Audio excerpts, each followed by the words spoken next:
Every landlord I know either loves tax season or absolutely dreads it. And the difference between those two camps comes down to one thing: knowledge. This year, the IRS is not playing around.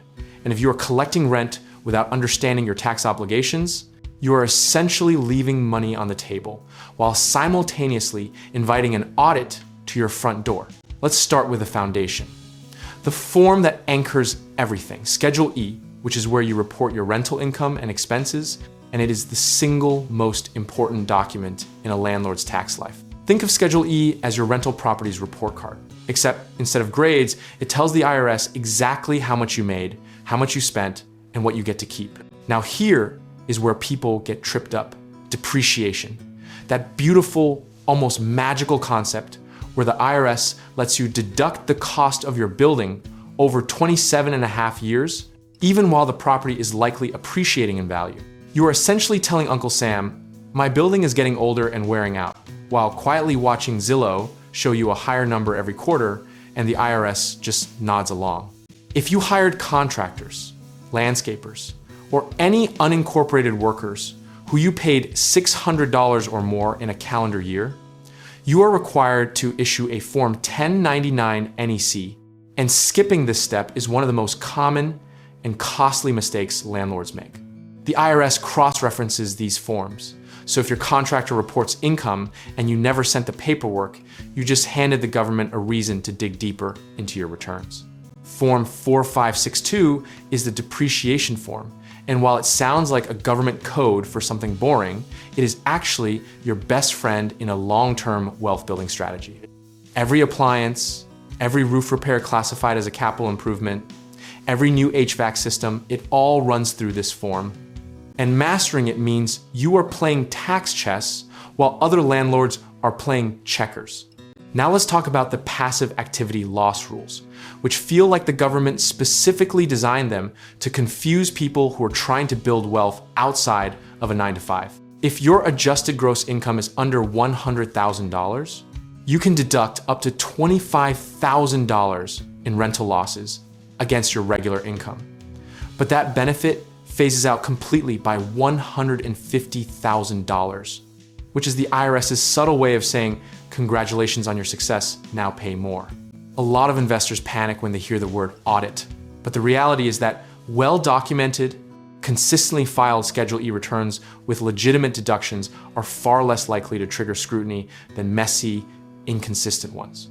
The misconception is that taking deductions is risky. The truth is that not taking them is actually the riskier financial behavior because you are voluntarily overpaying your taxes. Here is a historical lesson the seasoned investors never forget. The Tax Cuts and Jobs Act of 2017 introduced a 20% qualified business income deduction for pass-through entities, and many landlords still do not know if they qualify. If your rental activity rises to the level of a trade or business under IRS guidelines, that deduction could save you thousands, and the only thing standing between you and that savings is whether you asked your CPA the right question. Bonus depreciation, which was temporarily set at 100% under the 2017 tax law, has been stepping down. It dropped to 60% in 2024 and continues declining. So the window to accelerate large deductions is narrowing fast. This is not the time to be passive about your passive income. Cost segregation studies are something most small landlords have never heard of, but commercial and multifamily investors use them to dramatically front-load depreciation by reclassifying components of a building into shorter, depreciable lives. A study might cost a few $1,000s, but the tax savings in year one alone can return that investment many times over. It is one of the most underutilized strategies in the residential investing space. If you sold a property this year, Form 4797 is what you use to report the sale of business property. And this is where depreciation recapture lives.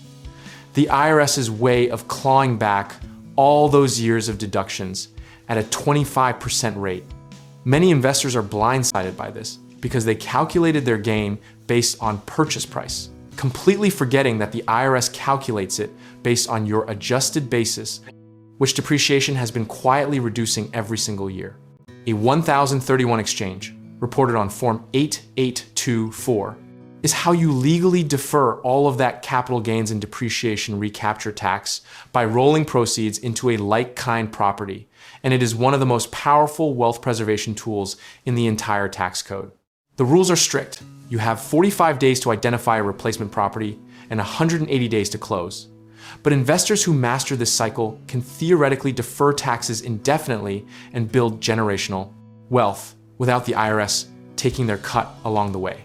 The discipline here is not just in executing the strategy, it is in building a team, maintaining clean books throughout the year, and treating your rental portfolio like a business rather than a hobby. Position size matters, documentation matters, and the investors who thrive long-term are the ones who never let a good tax year make them sloppy and never let a bad one make them reckless.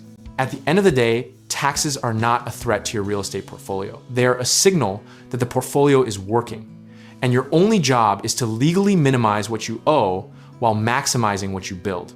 Whether the market is hot or cooling off, whether interest rates are climbing or pulling back, a landlord who understands their tax forms is always better positioned than one who does not.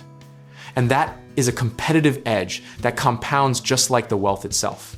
If you are ready to stop guessing and start building with a strategy behind every decision, we can help you get started, whether that is real estate investing, home contracting, work, or finding the right lenders. So check out our links in the description below.